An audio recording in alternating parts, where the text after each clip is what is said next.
I'm John Strohm.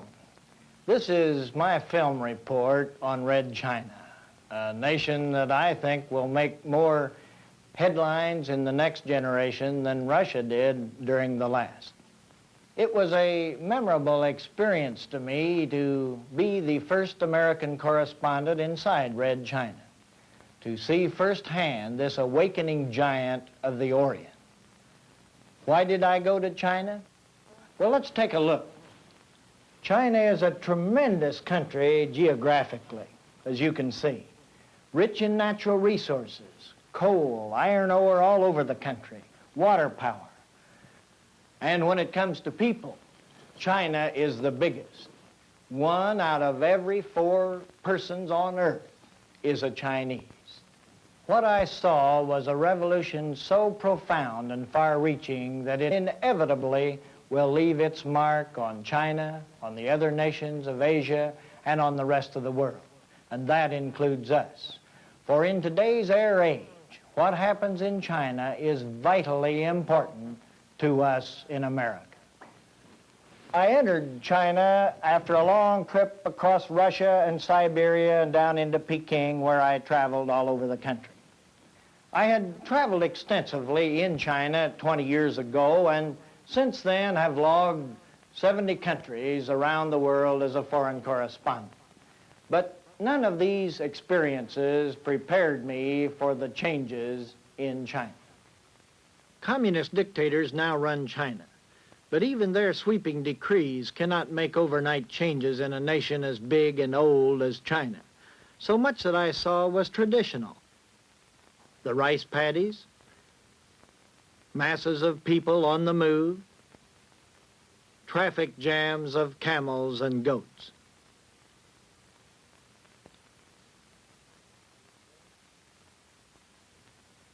The familiar Chinese wall was built in the 3rd century BC to protect China from outside invaders.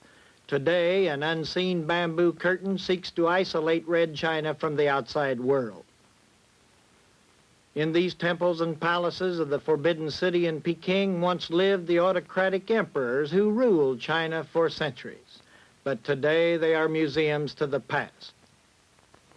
For these old Chinese emperors were swept away in the First Great Revolution in 1911, led by the beloved Sun Yat-sen. His tomb is still a shrine to communist and non-communist alike. While this first revolution touched the intellectuals and ruling class, it made little impact on the vast majority of Chinese, for 85% of the people then and now are farmers like this man. Their life remained relatively unchanged. Many tilled their tiny plots of land, paid high rents, were at the mercy of warlords, and they fought a running battle with famine. To enrich the soil, the peasants carefully saved all manure to spread on their land.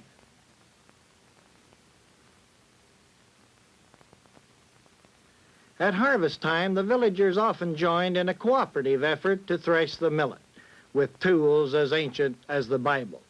But in those days, this work was voluntary, with poverty the chief driving force. The family, from grandfather down through countless uncles, aunts, and cousins, was a closely knit group. They ground their precious grain into flour using millstones powered by hand or oxen. But famine was never far away for millions of Chinese. This map gives some clues to China's great problem, how to feed the biggest population on Earth. As you can see, much of China is covered with mountains and deserts. The great river valleys are often subject to disastrous floods.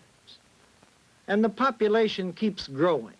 Peking says there are now 700 million persons in Red China, nearly 40,000 new mouths to be fed daily.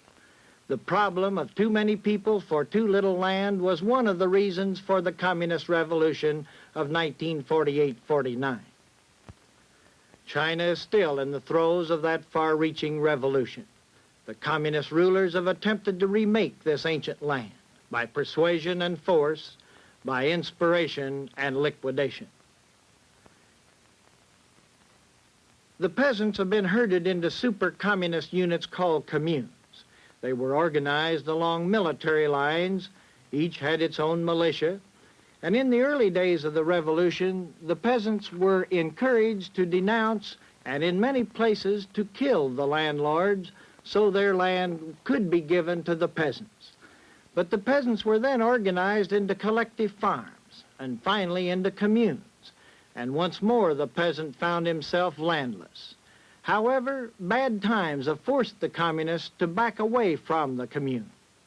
Over-enthusiastic propaganda about the tractors that were going to be manufactured in China caused many communes to quit breeding oxen and water buffalo, to the peasants' sorrow, for they ended up pulling their plows by hand. The peasants were driven hard to meet the goals set by the communist bosses in Peking. But there is a limit to human endurance, and the peasants began to resist. The government had to make concessions to the sullen peasants, and in some areas they let them have a private garden plot and raise a private pig.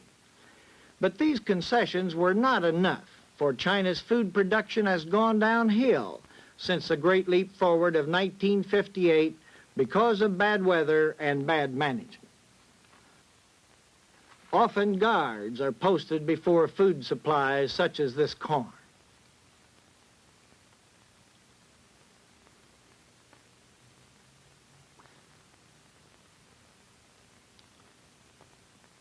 This is a cotton field. They're short of cotton needed to clothe their 700 million people. Someone got the idea that deep plowing was good, so they reasoned that deeper plowing must be better, and here they are trying to dig 3 feet deep, which is impractical. Every commune has experimental plots, good in themselves, but they misled the bureaucrats into exaggerating crop yields. For example, they tried to tell me this rice plot would yield more than 100 times as much as the typical rice yield in China. The experimenters used wind machines to get air to the roots, overhead lights, and 100 pairs of hands to separate the heads so that the air and the sunlight could get down into the heavy mass of shoots. They're attempting to introduce scientific methods such as chemical sprays, but all chemicals are sadly limited. The Chinese are especially short of fertilizers.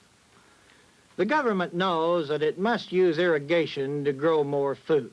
I was told that more than half of all cropland is now irrigated. But many hastily built irrigation structures have been badly damaged by floods. In the beginning of the commune, all life was regimented along military lines. The ringing bell called you to work. It called you to eat in the community canteen. The bell called the women to their washing, the workers to the field. As pointed out before, much of this strict discipline is broken down. The children, they're kept in the central nursery while their parents work, and women must work. The children are taught to love their communist leaders. These children are singing a song of praise about the Chinese Revolution called the Great Leap Forward. They're too young to know that the Great Leap Forward has stumbled badly. But I found children the world over very appealing, and certainly the Chinese children are no exceptions.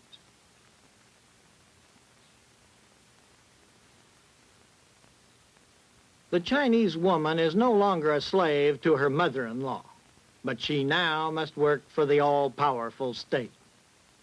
After work, there are always indoctrination sessions.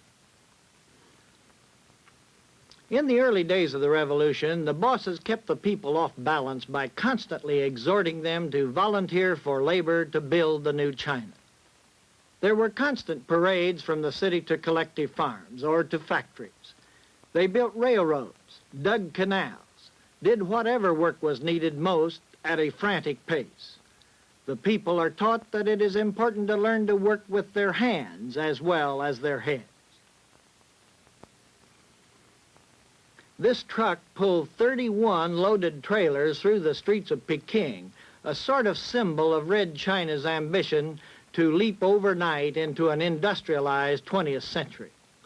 And exhibition halls like this display the technical wonders which symbolize their hopes of becoming an industrial power. All kinds of irrigation equipment like this. Other machines made in China. This self-propelled grain combine is the only one I saw, but it's a promise of tomorrow for the sickle-swinging peasant.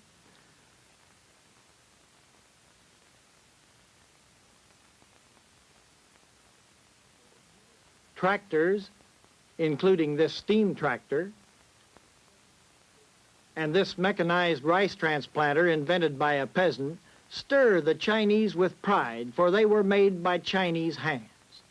The Chinese were constantly telling me how Americans and Europeans had said the Chinese could never become an industrialized nation.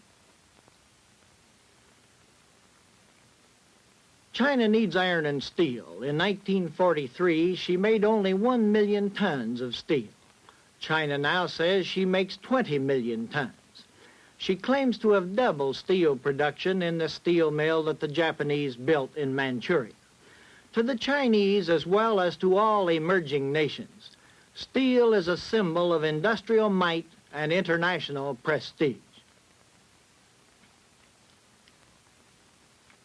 Typical of their new drive for steel production is this big new plant near Hankow in central China. It's a modern steel works, but it was laboriously built by the muscles of 50,000 workers. They tamped the earth as they're doing here. They moved the dirt in little baskets.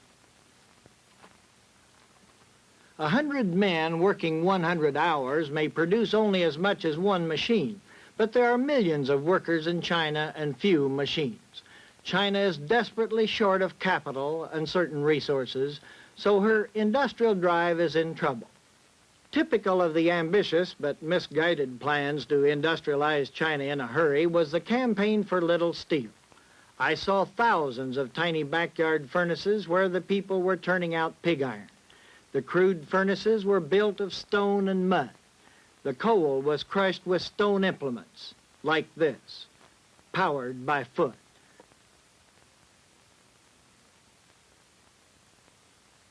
Limestone was crushed with little hammers. Iron ore was hammered into tiny pieces by hand. No tool was too simple. Air was pumped into the furnace by hand blowers, and out flowed pig iron of a sort, a very inferior grade that was practically useless. I saw these furnaces in every schoolyard, city alley, collective farm. They claimed they made nearly 10 million tons of pig iron like this in 1 year, but the pig iron was poor. It wasted valuable resources, transportation, and manpower. But this backyard campaign is a good illustration of what a dictatorship can do to stir all the people. It gave the people a big lift, for the Chinese peasant could say to himself, we are making steel with our own hands, just like the Americans and the British. We are helping build the new China. Having served this psychological purpose, the great campaign for little steel has long since been discontinued. While steel is given much attention, other industries are also encouraged, insofar as they have the raw materials and factories and technicians to man them. Heavy copper wire is being produced here in this modern factory I saw in Shenyang. But these spinning wheels on which women are winding copper wire are more typical of Chinese industry today. Village industries, not new in China, are being organized on a gigantic scale as she tries to raise herself by her own bootstraps.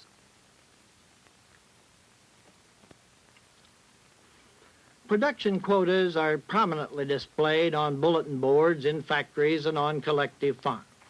The red flag is the symbol of achievement. This is an automobile factory, although it may not look like one. Being able to manufacture cars is a great triumph for a nation that has long had to depend on the outside world for almost all industrial products. Even though private ownership of autos is forbidden, their infant auto industry is a source of national pride to the people. But there are few cars outside the big cities and outside exhibition halls like this.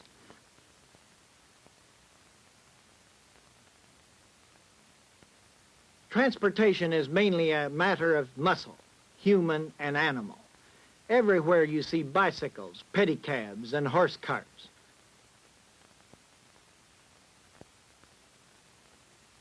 Fuel is very scarce, so buses, using attachments like this, burn wood and coal, as some other nations did in World War II. To reduce its dependence on Russia for oil, China is developing a chemical industry that extracts oil from coal. This woman is a chemist, and here she is checking a sample in this modern coal cracking plant in Fushun. Parades are used to whip up the spirit of the people. This parade is against flies, mosquitoes, rats, and sparrows. A children's hospital. Millions of people suffer from chronic malnutrition. Deserving factory workers can go to this tuberculosis sanitarium in Manchuria. Every factory, every farm I visited had medical clinics. But medicines are scarce, and refugee doctors tell me the health of the people is worse than at any time since the communists took over the country.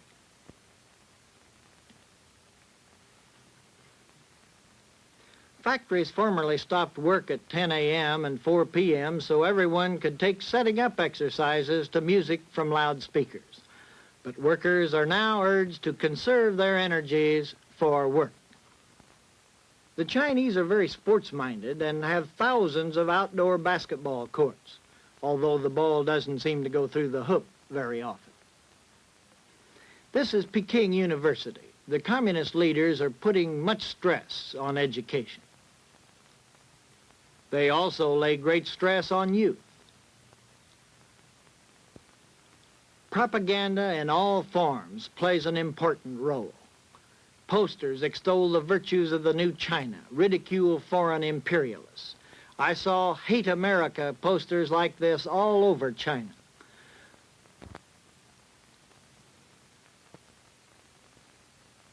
On this small steel mill, the workers have put up a sign which says, "Liberate Formosa, our national territory." Bulletin boards and political cartoons are also used to spur the people on to greater effort. But the regime attempts to give the people a unifying purpose. It gets a lot of people into the act. It tries to give them a sense of participation and a promise of the future.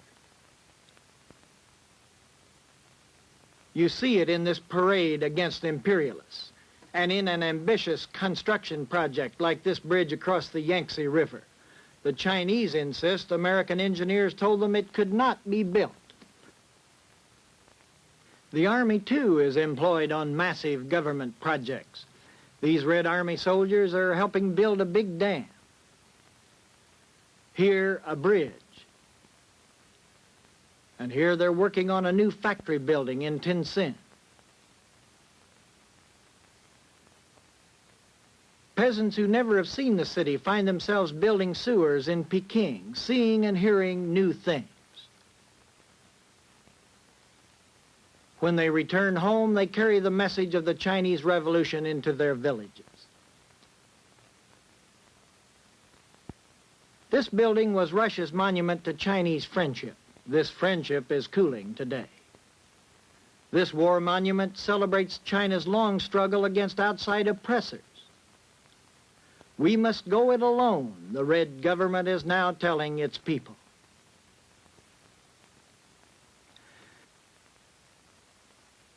I left Red China by the misty road that crosses the barbed wire frontier into Hong Kong. This great British-held port on the southern coast is the main doorway between China and the West. I recently revisited Hong Kong and Macau, talked with many refugees to find out what is going on inside Red China today. They report that work has slowed down somewhat, though the iron discipline of the communists continues its relentless mobilization of human strength to build a new China. A communist world, of course, built by persuasion and coercion. Their great leap forward has stumbled badly.